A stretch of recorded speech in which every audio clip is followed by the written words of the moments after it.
Hi viewers, আসসালামু আলাইকুম। আশা করি সবাই ভালো আছেন। জীবনে অনেক সময় আমরা হাল ছেড়ে দেই, ভাবি আর কিছুই সম্ভব নয়। অথচ একটু ধৈর্য আর চেষ্টা আমাদের জীবন বদলে দিতে পারে। একবার এক ছোট ছেলে রাতে পড়াশোনা করছিল। হঠাৎ বিদ্যুৎ চলে গেল, চারপাশ অন্ধকার। সে পড়া বন্ধ করে হতাশ হয়ে বসে রইল। তখন তার দাদু মোমবাতি জ্বালালেন।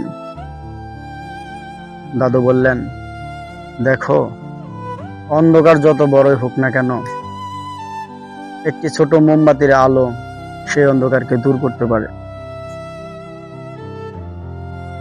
তেমনি তোমার চেষ্টা যত ছোটই হোক, সেটাই তোমার জীবনের অন্ধকার দূর করবে। ছেলেটি সেই দিন থেকে বুঝে গেল, অন্ধকারে বসে থাকার চেয়ে ছোট আলো জ্বালানো ভালো। জীবনের সমস্যা যত বড়ই হোক, হাল ছেড়ে দিও না।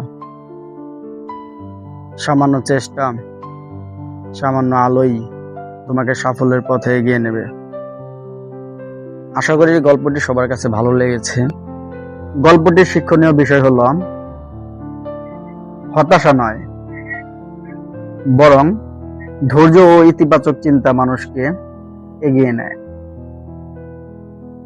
সহজভাবে বললে, ছোট প্রচেষ্টা দিয়েই বড় পরিবর্তন আনা যায়।